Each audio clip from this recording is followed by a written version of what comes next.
So, hi everyone.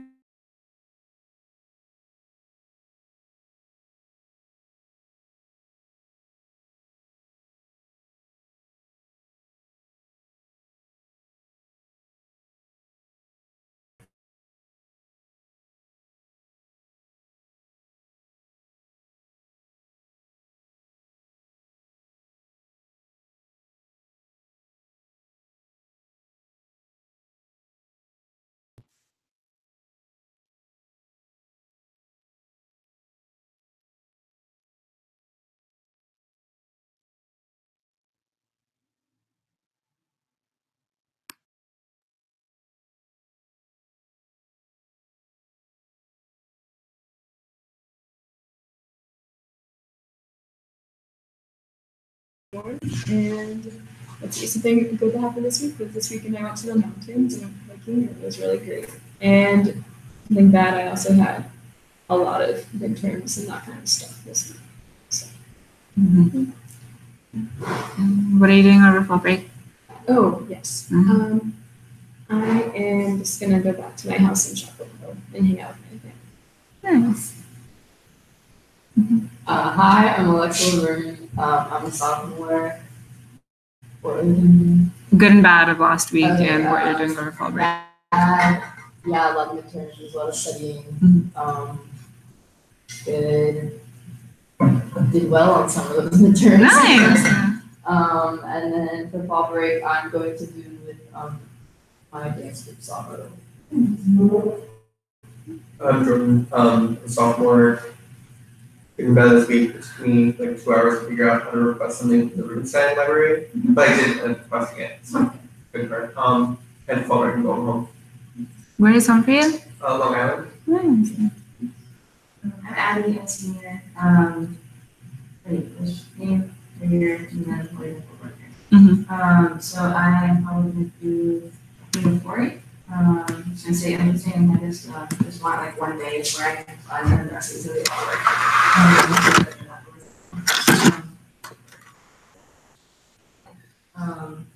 But one bad thing is that I'm feeling really tired today. It's like incredibly exhausted and not all present right now. But the thing is that it's good for a good reason because yesterday I had a tournament.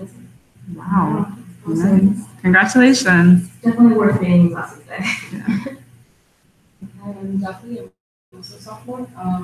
Let's see, one bad thing that happened today was I tried to wake up at 8 and I ended up waking up at 12, so no one's scheduled some school. The good thing though is that yesterday I saw pictures and Mama being at the same time. Next to each other, it was fluffy and global, which was great. But it was us. Yeah. Teacher. Kind of psychotic though. They attack you if you love them too much. I've only seen Peaches. I've never seen Mama Bean. Yeah. I have never seen the cat's name is Mama Bean. Just a fan on Facebook. No, I actually have to meet her. So, it's all very interesting. Hi. What's your name? Sorry. My name's Karen. I'm the treasurer. Oh, nice. Oh, thank you so much for coming. Yeah, no. My name is Deepti, and we're just doing introductions. So, I just want to say your name, year, good and bad of last week, and what you're doing for fall break. Yeah, 2021. Last week, fall break is going home. Nice. Logan? Yeah, I'm Logan. I'm a freshman. I've been really tired this week, which is a lot of work and a lot of rehearsals. So I'm just like been really exhausted. Which acapella group are you in? I'm blue. Oh, nice. And for fall break, we're on acapella group in Vegas. Oh my Oh, wow. So yeah, I'm really excited. That's where I'm from. Oh really? That's where one of the girls is from. That's how we're going. Anna Rogers. Yeah, I love her. Yeah, that's so sweet. Yeah. So I'm really excited. I'm Jasmine. I'm a sophomore also with Duke ASL. And I guess, the bad thing was I've been studying for midterms like all weekend. And I have more coming up.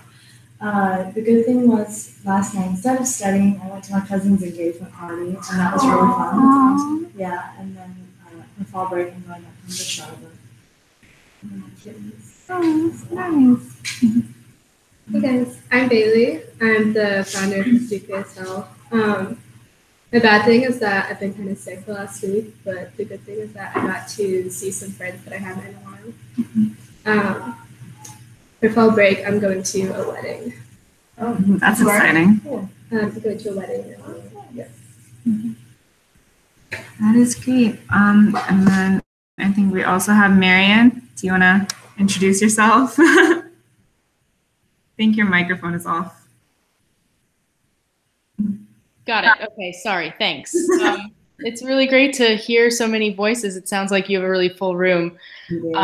Yeah, so I'm really excited. So what are we doing, good and bad of the last week?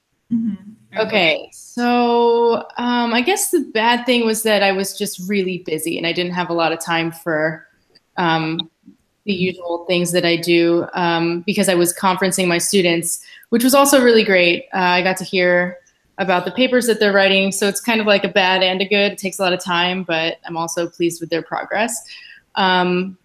Good thing, I guess there were a couple of good things. The one good thing is that Simon printed out all of our flyers for the event on Wednesday. Yeah, and my students graciously distributed them around campus. So hopefully we've got some good coverage. Yeah, and the other good thing is that Trent and I took care of the catering for Wednesday night as well. So that should also be taken care of. I didn't hear if he was there in the room, but he did the P-card payment request and I placed the order and everything should be good. So thanks, guys. Yeah. Trent is down with the throat infection right now, but he said all our finances are good. So okay, awesome. We're not broke or in debt, which is not something we've been able to say very often. So that's great. Okay, so speaking of the event, it is this Wednesday, right? Yes, this Wednesday, October 3rd from 6 to 7:30 at Smith Warehouse. Everyone, please be there. I can't urge this enough. It is the lecture with Kathy McMahon-Klosterman, who is, she is a lecturer at the University of Miami in Ohio, and she pretty much single-handedly founded the disability studies program there, and now it's like one of the most popular minors at the university. Yeah, so it'll be a great time. Dinner will be served afterwards. We're catering from Palace International, which is the local African cuisine, I think. And yes, the orders and flyers have been printed. The event is on Facebook if you want to look up the details on there. And mainly for exec members, it'd be great if some of you guys could stay, like either come a bit early or stay a little bit late, because we'll need someone to usher from the accessible entrance to the actual lecture hall, because there's like they're 2 bays apart. And also with cleanup. So, and also signs to map and mark like the bathrooms, because it's not very clear like where the single stall bathroom is, or like which one is even male or female. So that would be great. And share the event on Facebook. It'll be a great time. I think publicity is something we really need to count on. And then, yes, Logan, you told us about Cure Day of Science last week. It is Cure is Citizens United for Research in Epilepsy, and they're having an event on Saturday, October 27th from 10 to 2 o'clock in Trent Simons, which is not Trent Hall. It is closer to like the medical campus. And Logan, if you want to tell us more about the event. Yeah, sure. So I'm involved with an organization called Cure. I'm really active in like the epilepsy advocacy community because I have a younger sister that has epilepsy. And so part of my involvement with them is I actually received a scholarship from them this past year for like my efforts in like different epilepsy organizations. And so as like a part of this like scholarship program, I'm like starting to like just be part of different events. So they're doing a called Day of Science in Durham at the Duke Hospital in October. And it's basically kind of a resource for families in the Durham or like North Carolina region that have children with epilepsy to kind of learn a little bit more about the treatment options that are available, but also kind of different ways to get support And so I'm speaking, I think, like in the beginning of the conference, but there is a time where they're gonna have like different tables, like different vendors of different organizations. And I thought it would be cool if we had a table there. So it definitely won't be for the whole time. It won't be from 10 to 2. I will definitely email my contact and ask what time. I'm sure it'll only be for like an hour or so. Okay, yeah, so that's just what I wanted to ask, like what exactly you had in mind in terms of tabling and what you want volunteers to do. So Yeah. if you could just tell us those details, that'd be great, because like I said, asking for students to like block off a Yeah, no, it large won't be that chunk, whole it's time, I promise. no problem. I'm not saying that like I don't want to go, it's No, just I just to be understand. realistic, you know? Yeah. And then they said like if and this is totally like optional too. I just thought it'd be a cool organization to get involved with. But they said like if we were willing to volunteer our time, just kind of like set up some of the things as well. But I will email him this week. Yeah, sure. And just get back to us. So that was great. We will get to like all the ASL stuff, I promise, quickly. But one last thing is the BDU collab. So Blue Devils United is an LGBTQ focused group on campus, and Kim, the vice president, reached out to me, like really interested in collaborating. Ideally, they wanted to do something in October, which is Disability Awareness Month, but events got booked up, so they want to do something in November. And if you guys look at like the recap emails from previous meetings, you can see some of like the ideas we hashed out before.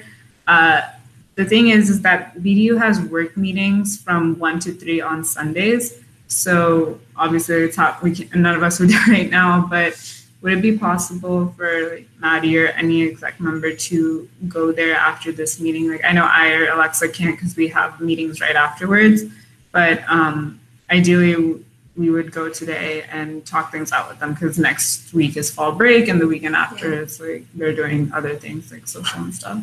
So would you be able to? Sure. Thank you, Maddie, so much. So I'll let Kim know. Her name is Kim Calero, and I'll let her know to expect you. Okay. Finally, ASL at Duke. So many people are interested. It was really great. I sent the recap email yesterday. I was like, oh, this is what we're thinking. And all of you guys like got back to me, and like Gia Shen, the Senator of Equity and Outreach, also talked to us. So that was, and said that the resolution was introduced in DSU last year, but it wasn't passed for whatever reason. And then Simran, one of our newest members, she created an interest survey. And it seems pretty good. Just need to add it to the Google Drive and like send it to like the listserv and post it on like Facebook and stuff. So I guess in the recap email, I will send it out, and you guys can also take a look and let us know if anything needs to be edited. But yeah, so everyone in ASL, can you please just tell us like what the current situation is? Like, what are your goals? What are you planning to do? How can DDA help? And anyone else also like ideas. I know I've been talking the entire time, but like, please, this is an open table discussion. So my question is, are you guys, were you collaborating with GeoGeo last year with the DSG thing that failed? So what happened last year, if I remember correctly, is that there was a freshman who came to one of our, oh, sorry, I'm so sorry. You came, yes. And why don't you tell us, because, yeah. So I took Dr. Pucci's disability studies class last year, and did my questions on like ASL at Duke and like the status of that, and how a lot of other like Ivy League universities are adopting ASL in these past few years. But Duke hasn't even considered it. So I met with Gaja, and we kind of worked on like building a resolution at the end of the year, brought it to DSG, like kind of did a research with that. Maybe she could speak more as a senator about why it was voted down, but the sense that I got was that it was too ideologically focused, and like we were saying that we want like DSG to support the idea of making ASL courses, so then like suggest that to administration, and they wanted like something more tangible, like an outline of like what the courses would look like, how much like it would cost to bring in like different teachers and like what department that would be under. It's like we didn't have proposal. They wanted more quantitative. Gotcha. That was the sense I got, but It's not impossible. yeah. It's something to do. Yeah. Like my first thoughts go to like a house course, but because I facilitate one myself in the spring semester, and it is like a lot of like you need to have 50 pages of reading every week and like a faculty advisor and what common room are you going to host in? It's usually like undergraduate led, but that is something that if everyone is interested in working on towards like the fall, like next fall, if that is one way we want to bring like ASL curriculum to Duke. But yeah, what else have you guys? I will say they've had a house course in the past. Oh, they have? Okay. I don't have the name of who did it, but it's before. I'm a sophomore, so it was before I got here. But to my understanding, it was obviously student-led instruction. And then that kind of just didn't shape up into anything further beyond that house course. And so then our club we formed it last year, and we're going to have an instructor come to campus and give group lessons. Okay. And so the interest in it is actually 3 times that we expected, and so we're not going to be able to accommodate nearly everyone who was interested. And then that's for a club where you're not getting credit for it and you're taking time out of your schedule to do it. And so I think that's definitely demonstrated interest right. in the language, like further or beyond like that for some of the other languages like that we offer here. Is ASL a chartered club this year? Like, right. Okay. So did you guys get like the, I don't know, allocation from UCAE or a fund code or something? Okay, so you guys can like book rooms and stuff, which is, yeah. So when do you plan to bring in this speaker and where do you plan to host those events? We're in lessons. Yeah. So Karin and he's the treasurer, and we're getting the contract organized. And so that's already been submitted, and pretty much as soon as it gets approved within the next few weeks, we'll start scheduling. Okay. So we have like all the funding and everything, almost like all paperwork on this. That's great. Yeah. So it'd be I take it like you guys have already figured out all the logistical details, which is great. But we would definitely love to help offer like publicity or something. Like if you guys make one, we can promote your event on Facebook and just get, or I don't know, you said that you have 3 times more the interest than you have can accommodate. So like, do you want to advertise to more people? Like, because I guess with DDA, it's like we're trying to be an alliance and just like work with other groups and like work with you in a way that is helpful to you. So like, what can DDA do, if anything? The thing is, the interest is great. We want more people to be interested and to actually learn sign language. But realistically, like with it being structured as a club, sorry, it's going to just keep growing most likely, or at least cap out at. It's already at like about 70 people in total, and so I don't know where it like max out, but that's definitely big enough for it to just end up being an actual course, which would be the best solution, obviously. Speaking of, so like with the things for DSG, they were mentioning like what department would fall under. So Jasmine, you know the advisor for our club who is in linguistics. Yeah. So yeah, our faculty advisor, Liliana Paredes, she is a faculty member like in Spanish and linguistics. And I guess for the club, I actually would probably say linguistics. I don't think you can just propose it, have its own department. You can. It's a much longer process. Yeah. You have to have enough faculty. Right. So would it be easier to propose another? So I just looked up the past courses. The most recent ones were in the 80s and 90s. The most recent one was in 1999. But they were always under education. Yeah, that's what we posted under February. Yeah, most of the time under also weird visuology. But I think that's just the right one. Yeah, education would be like to. That's under education. That's like accessibility essentially. Yeah. Yeah, I mean, when I with Dr. Taylor as an advisor, a couple weeks ago, she said that a few years ago when they were talking about bringing it back, there was like a lot of discussion within the different languages department, and the question was whether it was actually language. So, I mean, I'm just gonna be brutally honest, like, My dad is deaf, my aunt's deaf. I hear him speaking ASL every day. And I've never taken a formal course. I'm not fluent, I'm not proficient, I'm conversational. It's just as hard as your language to learn. And like, it's something you encounter every single day. I think the main difference is that there's less grammar and more memorization. So, I mean, I was kind of affected by that, in all honesty. And linguistics, I'm willing to say it, but linguistically, it's not less grammar, it's different grammar. Like Chinese, just because it doesn't conjugate all of like wordless complexities we do, doesn't mean it has less grammar. You know, it's just different. But it's like the culture, and there's grammar with your body. You know. Oh my God, I'm so mad. A lot of times, yeah, it's like in linguistics departments because it's like, because of the grammar and so different languages, it's actually really useful to study. Yeah. Yeah, no, that's really good. But they're not even at the point where they recognize it as a language, like we've a long way to go. Yeah, so I think that's like one of the bigger obstacles we have.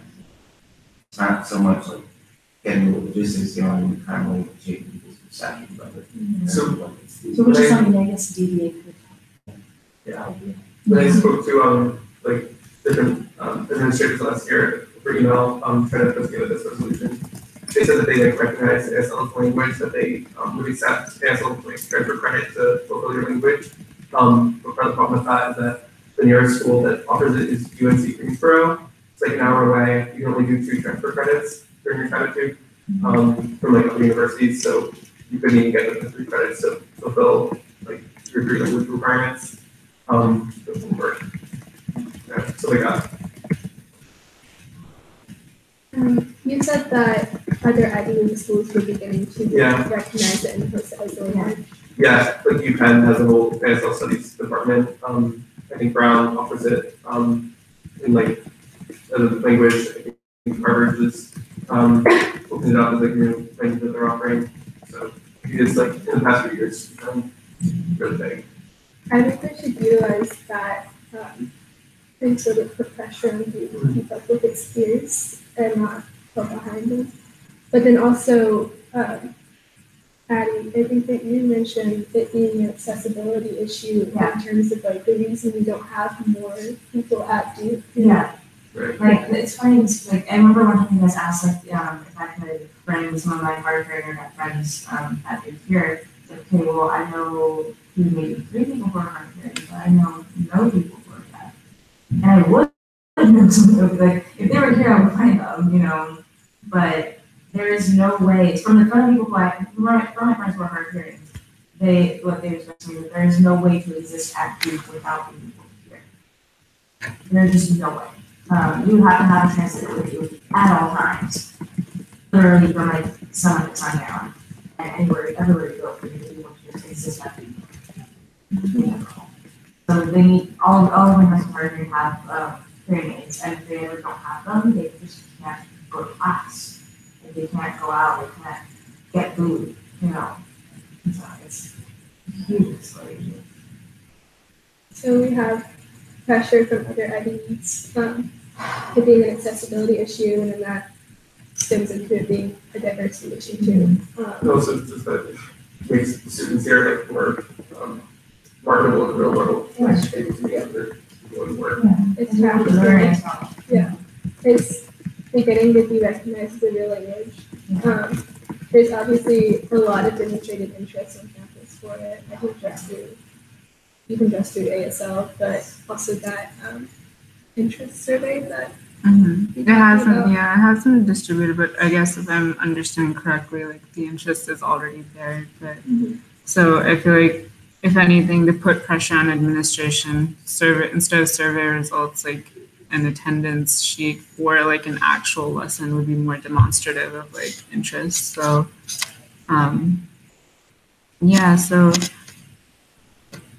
it seems like the gears are already turning in terms of like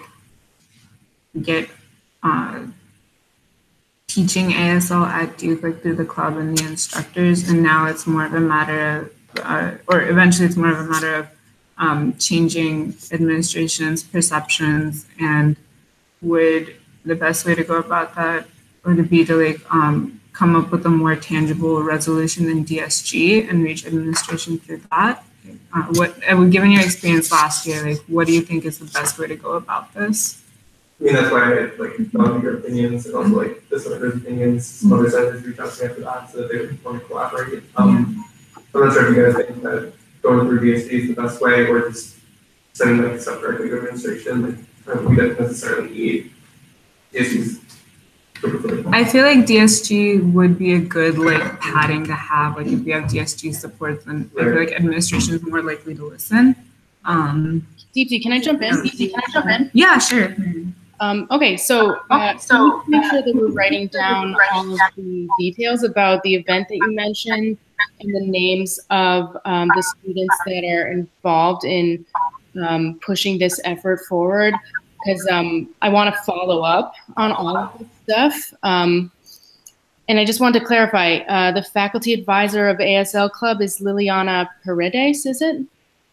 Yes. Okay, cool. So one thing that we have going for us is that I'm organizing a faculty workshop for Thursday. So the same speaker who's coming on Wednesday night, Kathy McMahon-Klosterman, is going to be leading a faculty workshop for faculty who are interested in building a disability studies program at Duke the way that she did at Miami.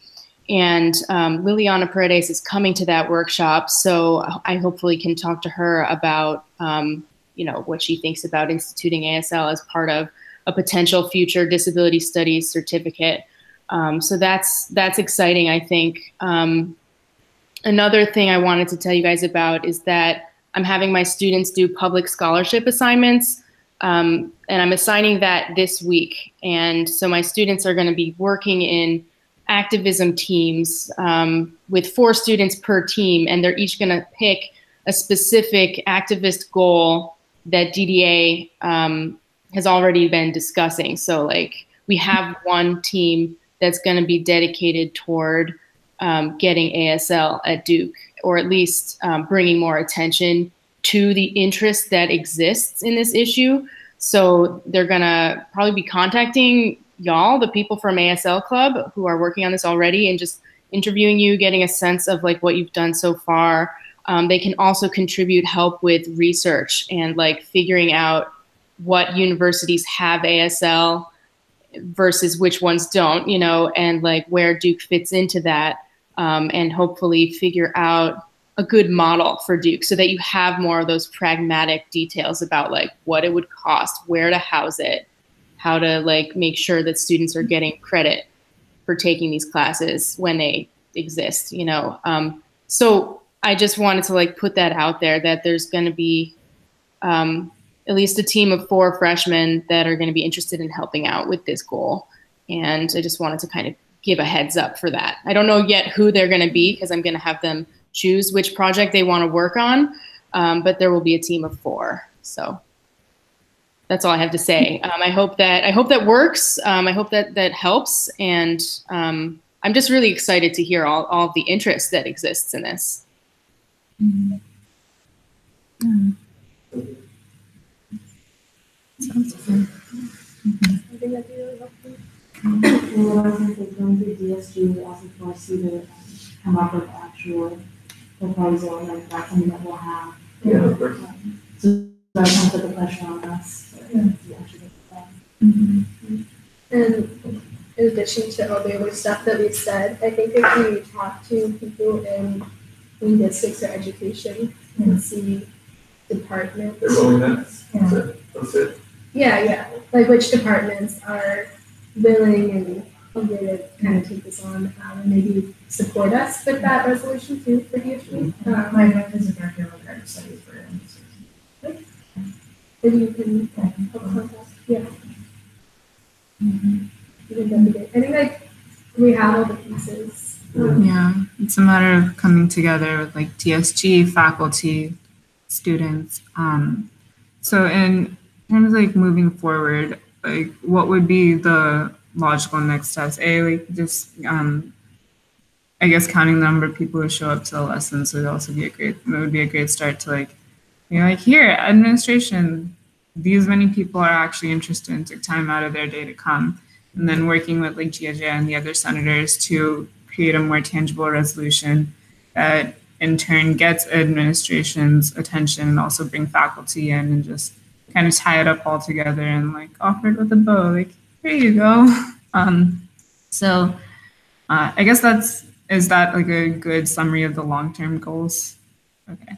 So in terms of more short-term, what are the next steps we can take? Addie, you said you'll reach out to faculty. Yeah, my virtual undergraduate studies for Okay.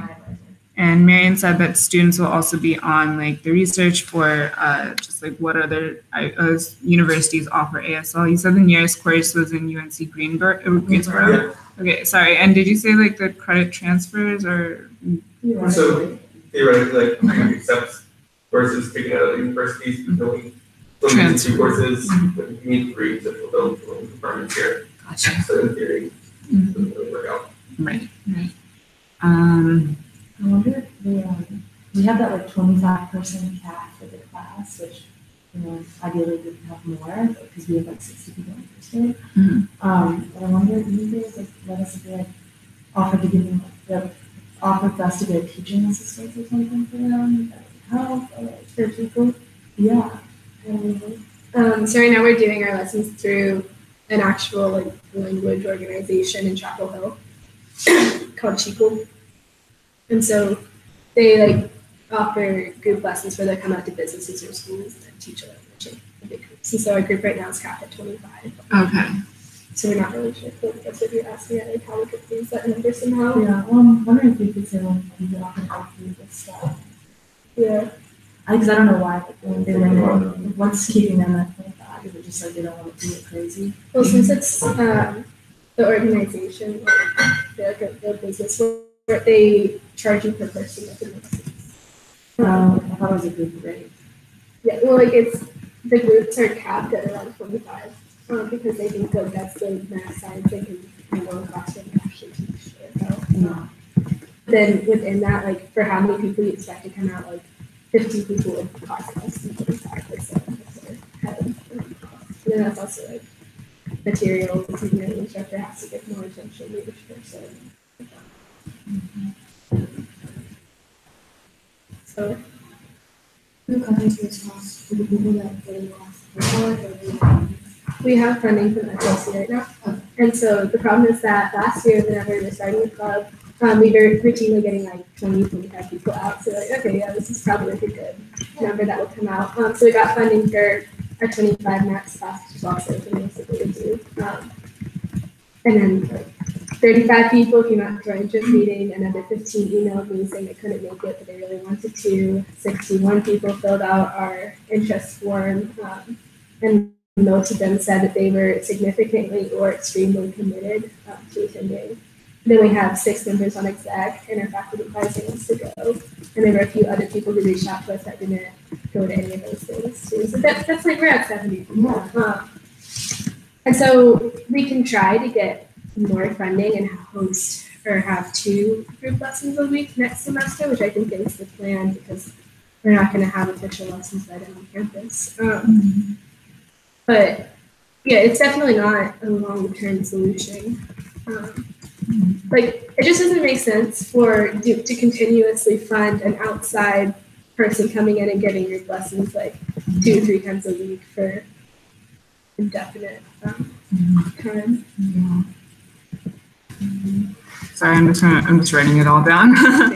So yeah, we can like for short-term goals and stuff. Like we have people researching, I guess, contacting faculty and seeing if the department will support. I can definitely gather all the information from the club and work with. What's the name of your freshman who's doing the interest form? Simran. Yeah.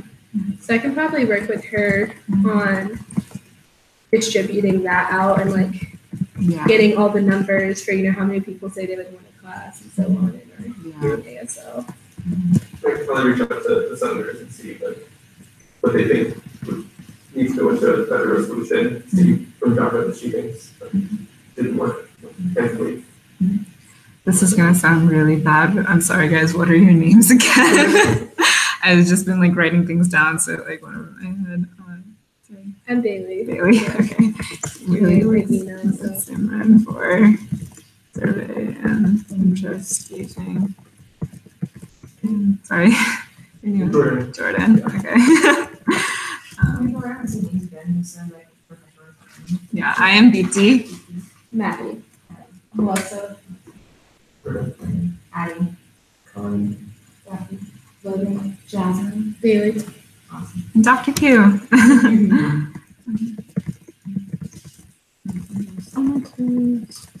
And you said you can reach out to DJ Biada and other Jaja senators. and I guess those two other senators who spoke to me after at the SU meeting, see what how they can contribute. Yeah. If they're interested.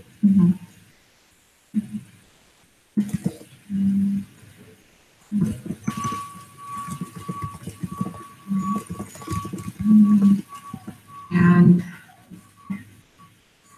good. And let's see. I think a lot of it is just like finding out what loopholes administration can pull and like having answers for that beforehand. And a lot of that will just come as like as we continue to work together. But I think this is a really good start, just mapping out like what we want to do in the long term and in the short term. Yeah, to be completely honest, like I had no idea that this was already such a huge movement. Like, thank you so much, guys. Like, I didn't really know what to expect, and now I'm almost a little like overwhelmed. Like, wow, this is amazing. So, yeah. So please like keep us in the loop of like when the lessons will be. I know there's like a cap, but just kind of working with someone to like I'll get you guys in touch so you can tweak the survey and also just keep track of like who shows up to the lessons. And then we can also try to meet once again. I think like before fall break is just going to be hard for everyone just because it's so short term. But after fall break, just having another like meeting, maybe just like just the next DDA meeting, which would be the Sunday after fall break, not like during fall break. Just figuring out what progress has been made. Do you guys know what day or like when in this semester you guys are gonna hold like the first lesson? So likely be October 6th. Okay. So much better. Yes. Oh, so it's coming up Yeah. soon. Yeah. We were hoping to have everything approved and start this Tuesday, but they keep Push a pushing shot. it back and more obstacles. Yeah.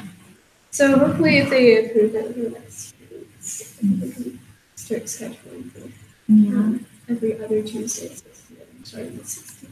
Where? We have Old Ken, a low food reserved, and I try to deal with the COVID. Yeah.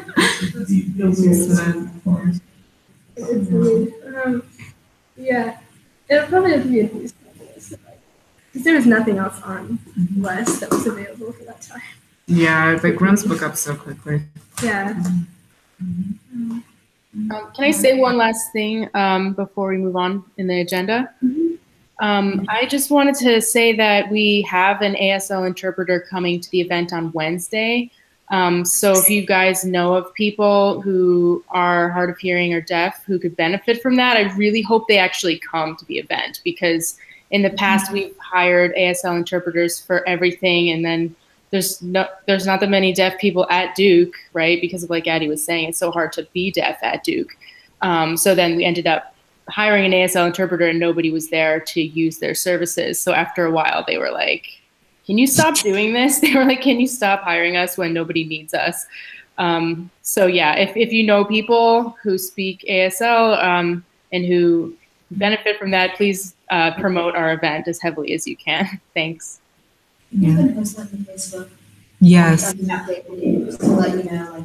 Yeah, we need to post like an accessibility statement on the Facebook event that'll say like we have ASL and like showing a map of like the accessible entrance to the building, which I can do. I think I did that the last time we had an event there, so you can just kind of reuse the same map and same info. Yeah. Well, it's good. Yeah, I think that's all we have for now. Oh, and then like Rec Center, they want to reach out and collaborate with us again. Reach out to Lay, and she'll get back to us soon. Yeah, But yeah, is there anything else, like looming thoughts? Yeah. I'm part of the Chronicle, and like the news meeting is like at 2:00, so I will make sure somebody picks up the story. Yeah. It's just that nobody who is involved in DDA itself can write the story. I think, where's it? Yeah. Because it's just a conflict of interest, you know. I really appreciate like you wanting to write it, but yeah, no problem. Yeah, no, of course. Marian, do you know if Kathy will be available for a Q&A?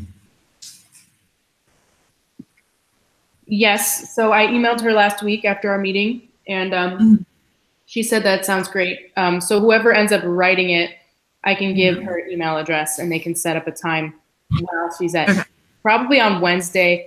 Like she's getting in on Tuesday night, so all day Wednesday she's just planning on like exploring our campus and seeing how inaccessible it is. So like she has probably time on Wednesday to meet with somebody for Q&A, or potentially Thursday afternoon. Okay. Sounds great. Well, thank you so much, guys. Maddie, you'll be heading to the BC for the BD work meeting. Yes. Okay. I will let Kim know, and just you guys can talk things out. Yeah. I hear you about that. Okay. Yeah. So like we can just talk afterwards. But thank you so much, guys, for coming. This is great. Yeah. And can you help setting up for the event, like when, like a sign-up sheet or like just information? Like I can come early that time. Yeah. So just come to like Smith's Warehouse for like 5:30, 5:45. Okay, That would be great. Huh? Yes, yes. So for whoever's doing that, like exploring the campus and seeing how accessible it is, one thing that people don't usually think about is like auditory accessibility. So like West Union is incredibly not accessible for people who have hearing aids because it's really, really noisy and they have to have a one-on-one interaction, but they can't hear the person that they're having that one-on-one interaction with. And so they have to, like my friends that are hard hearing, they have to usually get food in the Bryan Center or in like Panda Express or something like that, or the cafe. Even the cafe gets really noisy sometimes, but like whenever there's a lot of people in West Union, they can't order food at all. So that's, like basically a place that a one-on-one interaction is necessary, but it's too noisy to be able to have it. Yeah, thanks. That's good info. Thank you. Can I get your email real quick? Yeah, sure. So I'm just gonna stop the broadcast if that's okay. Thank you, Marian. Okay. See you all guys later.